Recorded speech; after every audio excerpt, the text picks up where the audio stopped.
You're listening to the Yoga Medicine Podcast. I'm your host, Tiffany Cruikshank. Our podcast brings you information and resources to enhance the therapeutic effects of your practice based on a deeper understanding of anatomy, physiology, and the integration of modern science and research with traditional practices and experiences. Join me and my co-hosts, Rachel Land and Katja Barch, as we dive into all things yoga, research, and wellness.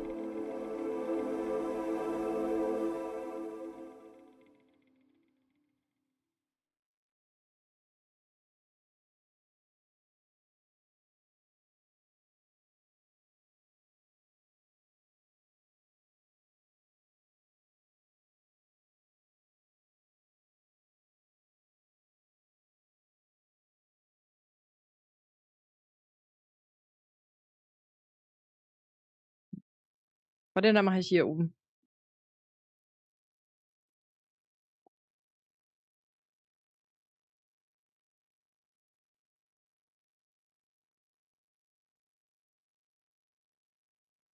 Ich glaube aber fast, es fängt gerade an zu tröpfeln.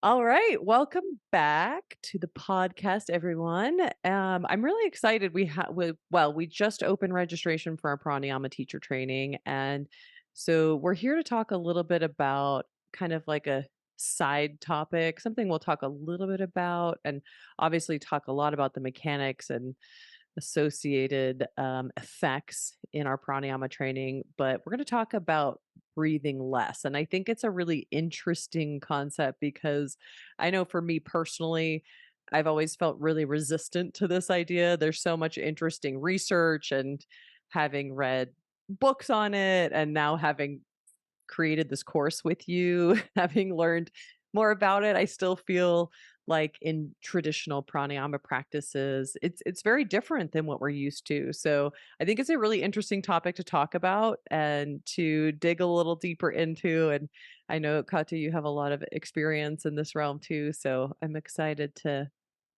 hash out a new topic, for that's a little out of the traditional yoga realm here.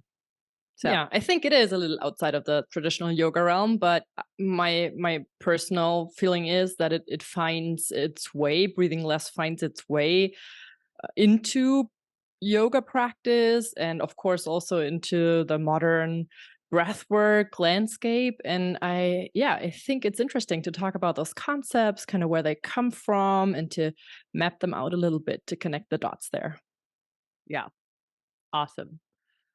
Let's talk a little bit about kind of where this all began and like how this all started, if that's where you want to begin.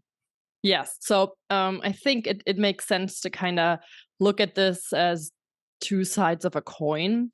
So breathing less, in my perception, has two sides of a coin to it. So one of them would be the effects on carbon dioxide as a breathing gas, and then the other one conceptually would deal more with the gas oxygen. So kind of decreasing the oxygen you have available, decreasing oxygen that you're inhaling, but also that's distributed in your body. And different approaches historically basically look at either the oxygen part more. Some of them look more at the carbon dioxide side of the coin. And then in sports science, there's a couple of concepts that really embrace both of those sides conceptually. And I think it's interesting to look at those. So just a quick question. And when you say that, do you mean one of those is actually breathing less and one of them's actually breathing in air that is restricted, that has less oxygen in it, like breathing through a mask? Okay. Yeah. Yes. So, yes, let's start with that one actually. So with starting less oxygen. So historically, that line of research or that line of concept comes from looking at people having to perform at altitude, like mountaineers or people in aviation. So in the early 1900s, people were looking at balloonists and how much oxygen they needed. And then there were a couple of scientists, if you're into exercise physiology, you surely know the name of Haldane, looking at people working in mines, but also looking at people in the mountains and starting to work with hypobaric chambers and stuff like that. So they all looked at how much oxygen do we need.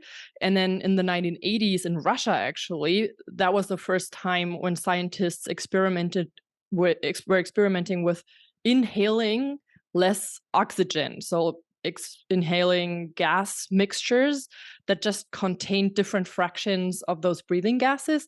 And that was kind of the basis of that concept of intermittent hypoxia or hypoxic training. And I think that's why I wanted to talk about this today. I think this term has found its way into breathwork land and into the yoga world.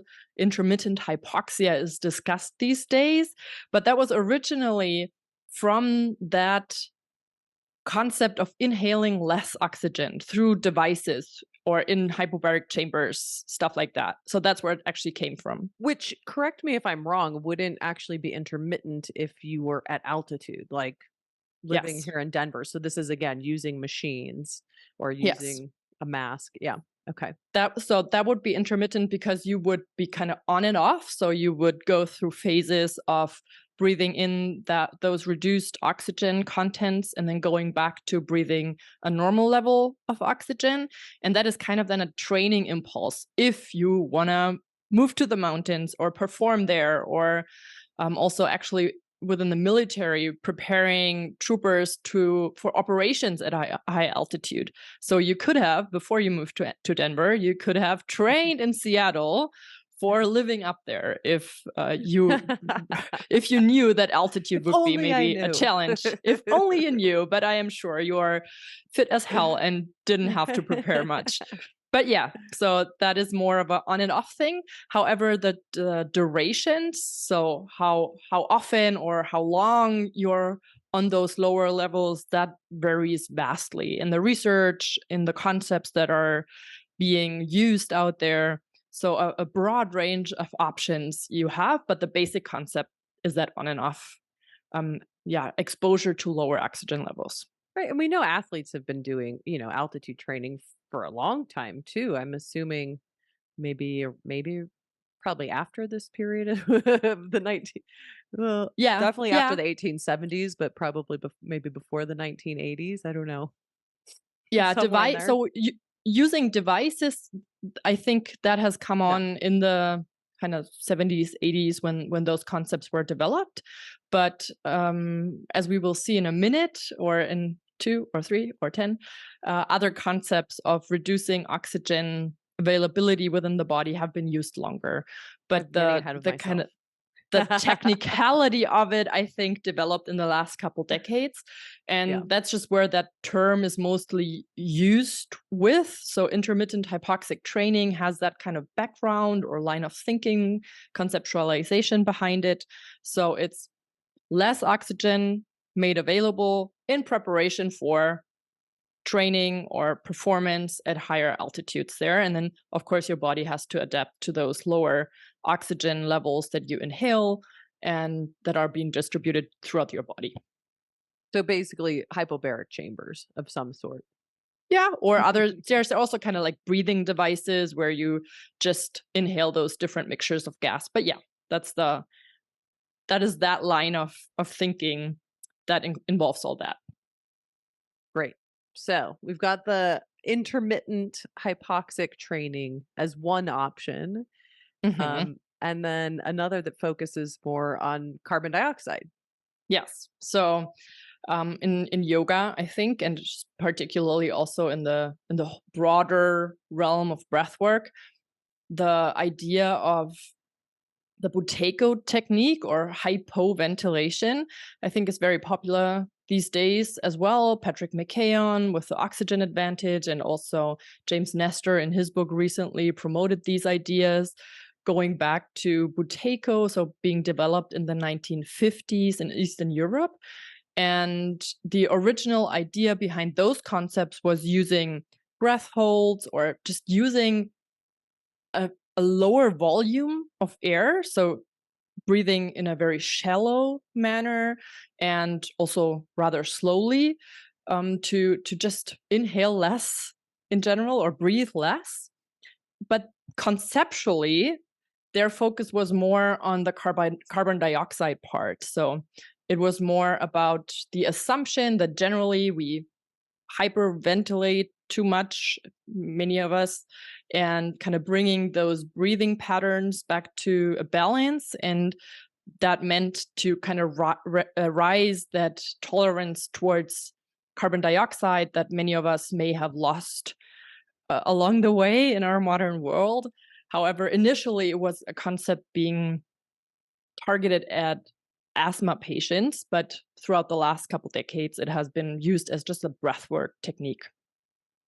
Which is great because, most of us don't have access to hypobaric chambers or fancy ways to change the air that we're breathing in. And so altering how we breathe is, I think, a really cost advantageous option or more accessible option for most of us to have a similar effect, I assume. Yeah, and also applies to the broader public. So not only to people who want to really perform in athletics or in the military or up in the air somewhere in altitude. So just applying to basically many people that have probably or leaning towards a more of a hyperventilatory breathing pattern. So this is really then applicable to the broader public, or to basically kind of everyone in our modern Western world, probably. It's so common to find people with altered, definitely breathing mechanics. And there's a lot of things that we look at in the course too about, how we breathe, how much we breathe, the volume, the duration, there's so many different components, and altered breathing sometimes just being the muscles we're using or the postures we're taking, how we're breathing. So there's so much to look at, I think, and it's so common. I think it's almost more rare to find people that you work with therapeutically that don't have some altered breathing mechanics to some extent. I think Whether so that's too. hyperventilation or just altered, how they're breathing, anatomically, what muscles they're using more. So Absolutely. And I mean, there are studies out there now that look at how your breathing changes when you look at your phone. And if I look at my personal screen time each week, let's not talk about it. So in case, or if the use of mobile devices changes breath, that is surely going to impact many of us as well. Gosh. Yeah. Yeah. So that whole line of thinking, more targeted towards carbon dioxide.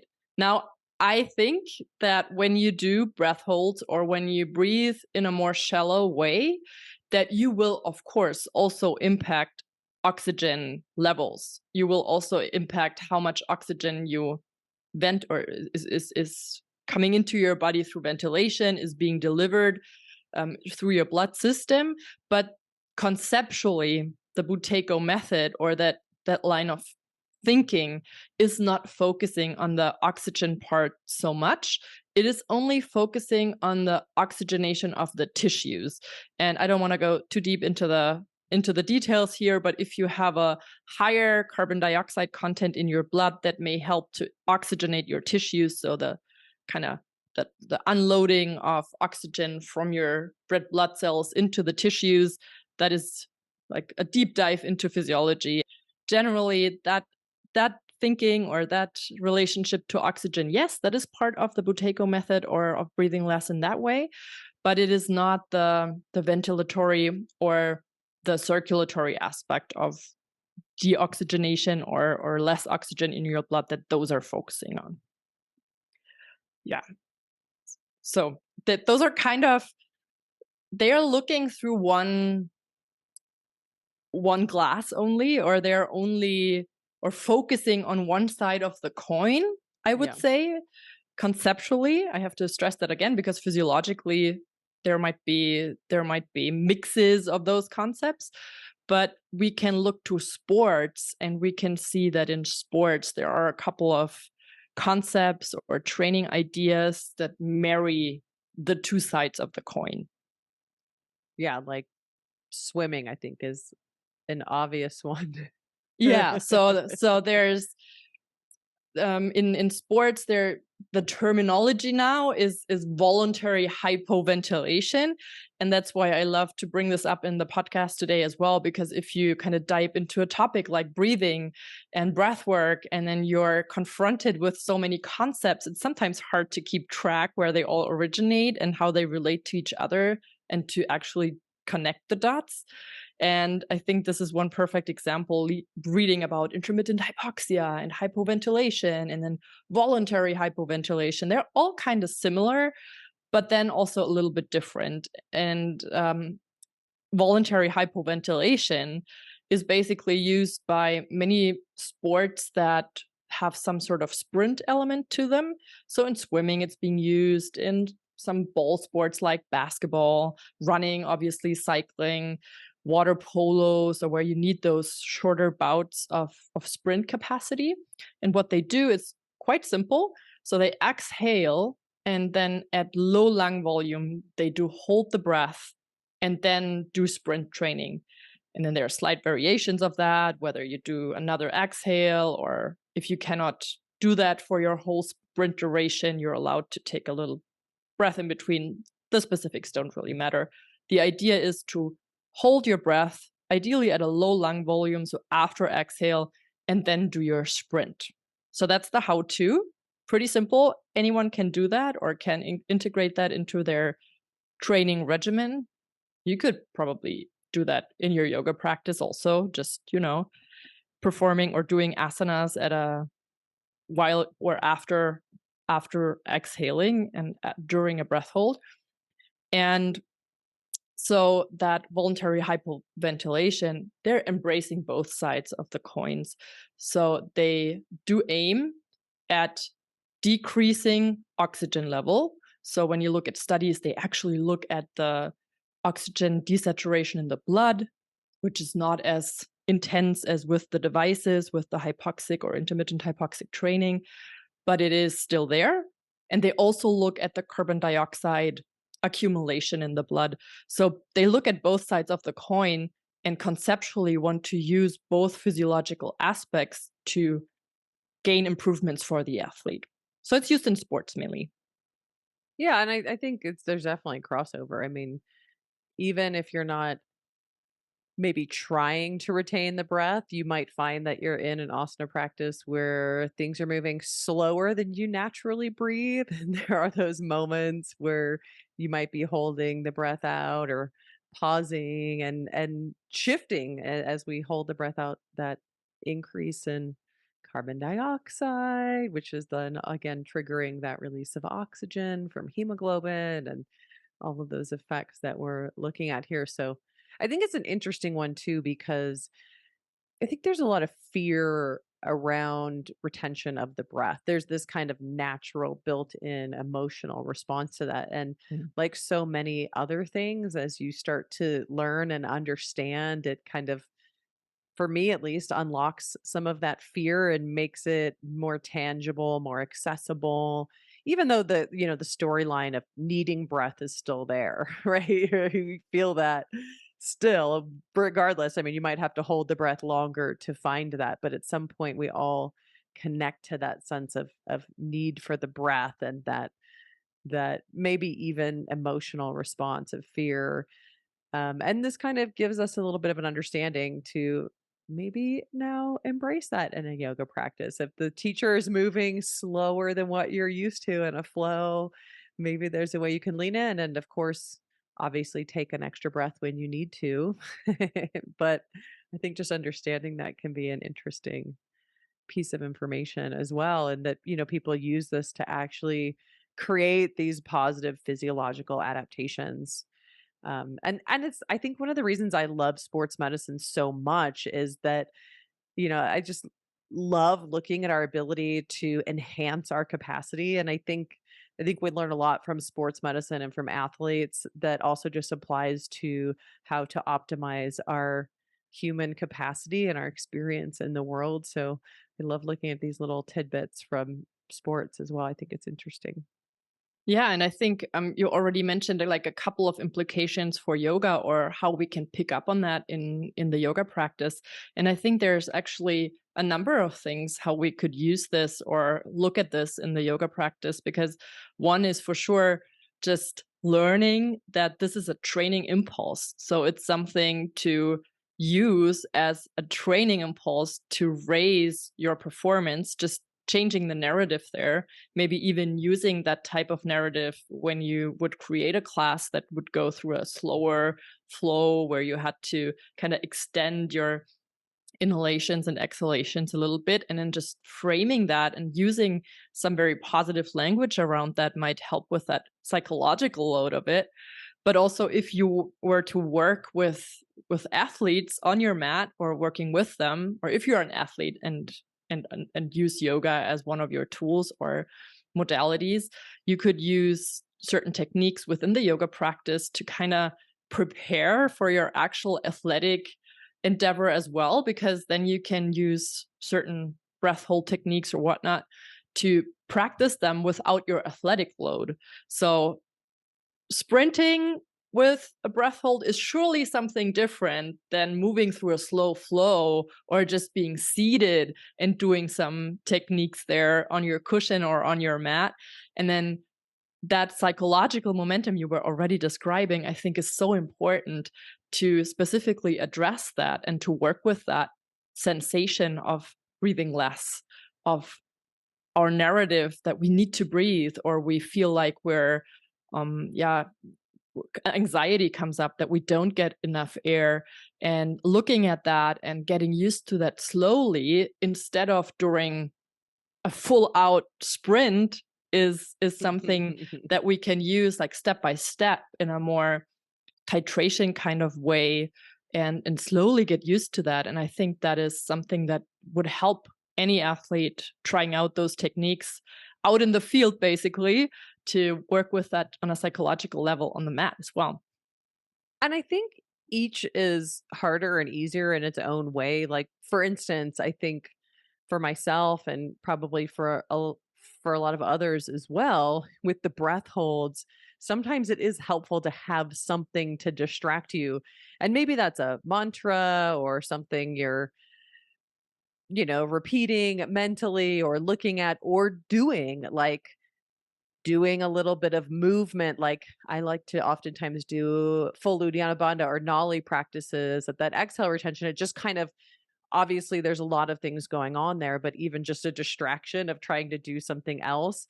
Now, obviously, when you're doing asanas or sprints, there's metabolic needs that are changing that are influencing that breath hold too. So it obviously makes it harder when the metabolic needs go up.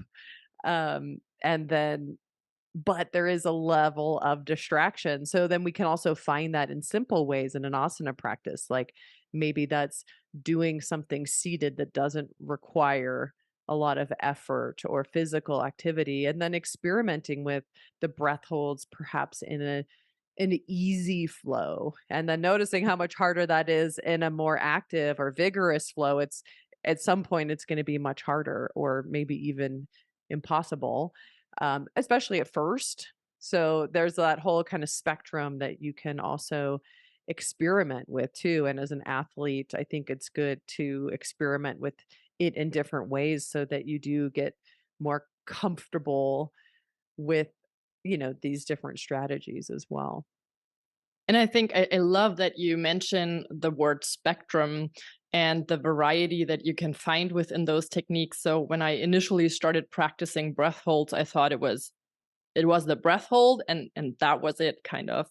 And just working with different depths of that maybe. So what I find helpful, and particularly found helpful when I started to practice breath holds a bit more extensively, was to not exhale 100% of what I could exhale, but maybe only go to a 90% exhale. So leaving some air in to not trigger that full psychological momentum of sensation, like, oh, I need to breathe. So just keeping a little air in and not exhaling fully before holding, for instance, is something that you could slowly approach that sensation of the exhale hold, if that was something you wanted to work with.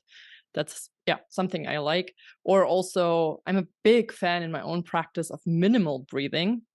So slowly reducing the level of breath, so the volume you breathe from 100%, like your normal resting breath, down to 75%. So a bit more shallow, but still at a slow pace. And then reducing that even further to a level where you feel like you can sustain that for a little while, but it's not the full psychological sensation like a full breath retention after a exhalation. I think that there's so many ways to approach Right. this in a more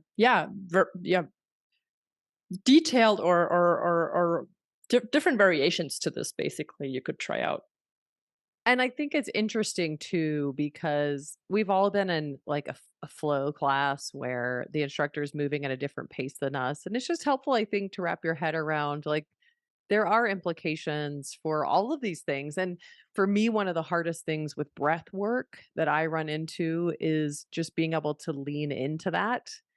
And, we do kind of want to go usually somewhat to the pace of the class when we're in a group class or even online practice. I think sometimes it's nice to find your own rhythm, and perhaps our teacher might cue that as well sometimes to move at your own pace. I think there's a place for both, and one thing we don't really talk about in traditional practices and yoga is breathing less. It's always about breath capacity, which is a whole nother conversation. And, we'll talk about in the pranayama training too, how all of these manifest and are helpful in different ways and can do different things. But it is just interesting that we don't really talk about it much in yoga. It's kind of almost like looked down upon if you're not breathing fully, right? We need to have that full capacity and that deep, full breath. And so I think it's just helpful to wrap your head around the fact that there's a place for everything. And I think I say this in here a lot, get curious to how these things affect you, to both where your mind goes, to this story of like needing breath. If you're able to breathe less, what are the effects? How does it feel both immediately after, during, as well as, later on that day, maybe an hour later, or even the next day if you're practicing it regularly. I think all of these can be little research experiments that we do to see how these practices affect us as well. And I think just an interesting side branch off of some of the traditional practices. Yeah, I fully agree. I also think what you were mentioning, that this is somewhat of a new line of thinking, or line of argumentation in our yoga perception, I think is one of the reasons why this is of so much interest, or why this is being talked about quite a lot these days. At least I feel that way. It's coming at me from different sides. So sometimes you have this topic you focus on, and then you seem to hear it at every corner. And that's one of the breathing topics that feels that way to me. The breathing less, the breath retentions and all that, or just the more shallow type of breathing that kind of comes from that Buteyko line of thinking, and that kind of finds a foothold now in the yoga world as well. And I think that is one of the reasons. It's kind of a new thought, and I obviously love bringing in those newer or new ideas, other ideas, into the modern yoga thinking, and having those different conceptualizations that we can try out and make use of them. And just look at the evidence, look at the different concepts from sports science, from other lines of thinking, and see how we can integrate that well into the yoga practice. And I think this one is one that really kind of is a nice adjunct to what we, I don't want to say usually do, because pranayama is just so vast and so broad, but it's a little new add-on or a different way of thinking. And that's, I think, why it's so popular right now. Yeah, that wasn't talked about in traditional pranayama practices. But we can also get a similar effect with the breath holds, which kumbhaka is, the breath holds is basically the essence of pranayama. I mean, it shows up in pretty much all of the traditional techniques at some point as a a stage of each of those practices. And so it's definitely a big focus in the traditional practices. And it's not that one is right or wrong or good or bad or better, but, and we'll talk about this a lot in the pranayama training, is that there's just a place for it all. And understanding it can help us, especially if we're working therapeutically with clients, or just trying to get the most out of these practices for ourselves. I think understanding some of the physiology behind it, mechanics behind it, I think can be really helpful to, figuring out why I might do some of these traditional practices and when and how, and adapting them to different needs. And so this gives you a little peek into it, though. I mean, I think it's a really great place to start and experiment and get curious too. Again, I think you'll probably find that in just, if you have a regular kind of vinyasa or more flowy kind of practice, that there probably are times that you're breathing less and you don't even notice it. And maybe that's not a bad thing. There is a lot more to the conversation, of course, how we're breathing, and that is also, I think, really interesting as well. But you probably are doing a little bit of that already at some point in a flow practice, especially if you're maybe taking on some of those more vigorous practices, maybe, or maybe even you sense it more in a slow flow practice where you can relax and not have to breathe so deeply, not have to move so vigorously. Or maybe you find yourself retaining again. Is it a bad thing? Is it a good thing? It might depend more on context, but I think just getting curious to it and noticing that these are all different tools that we can adapt and use within a practice to kind of shift our internal physiology is, I think, really helpful for people. Yeah, I think you made it really clear that it's about intention as always, and that becomes clear when you look at the research as well. Many of those concepts that we kind of introduced today, be it hypoxic or intermittent hypoxic training, or hypoventilation or voluntary hypoventilation, whatever the name is, it's probably using a lot of similarly directed mechanisms or physiologic basics, but sometimes the intentions are a bit different. So I think in yoga that holds true as well, making use of all those great tools and seeing what the intention behind it is, and then also, yeah, using that to find your language around that, find your place in your practice to play around with all of these. I love it. So we talked a bit about that, the difference between altering both internal, um, let's say internally, how we use oxygen based on um, either our hypoxic training, using kind of external devices and means to do that, versus that hypoventilation, where I'm going to just, to keep it really general, say this as more of an internal shift, basically on how we're breathing there.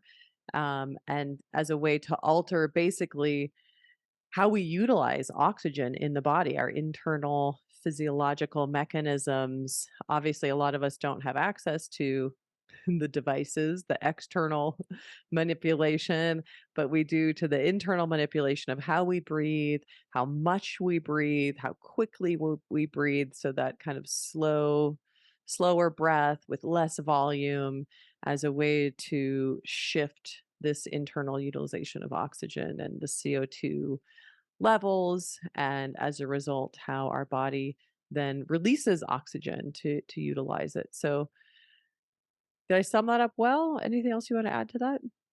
Thumbs up. We had some mentions of its use in sports, and then we also had the mentions of applications in yoga, which will also leave open to you experimenting and finding what it means to you in your own practice as well. Because I think the research leaves that clear, is that the applications to yoga so many times in so much of the research is open to us experimenting and finding out what's helpful based on the science we have from other realms like sports here, to be able to apply it and find what's useful to us in a practice. So let us know your thoughts. Hopefully this has been helpful and gives you some information to play with on your mat in probably even any practice to some extent, to get curious to. And if you want more information, we've got the pranayama teacher training coming up, which will have a deep dive into so much more than like we kind of started a few of the conversations that we'll have, but looking at the mechanisms and physiology and the traditional practices, contraindications, uses, and applications. What else am I forgetting? Just the biomechanics of it all, And then the whole anatomically breathing Sure. patterns and the nervous system. the nervous system. I knew I was forgetting something. So lots of great therapeutic applications. And then also, if you're part of our Yoga Medicine Online family and you practice on our subscription site, we'll also have a monthly dose where I'll talk a little bit about the applications more specifically to asana practice, because it does really affect how we use our core and supportive muscles are influencing this breathing mechanism a lot. And so if you're interested in that, you can check that out there as well. So lots of resources, but if nothing more, you've got this. Go play with it, have fun, experiment, learn. And we're such big fans at Yoga Medicine of the importance of learning from your experience as well. The research is only going to tell us so much. So get on your mat, even if it's just for a few minutes, experiment, make your own little research study, and let us know how it goes. We look forward to seeing you again. Thanks for joining us. Till next time.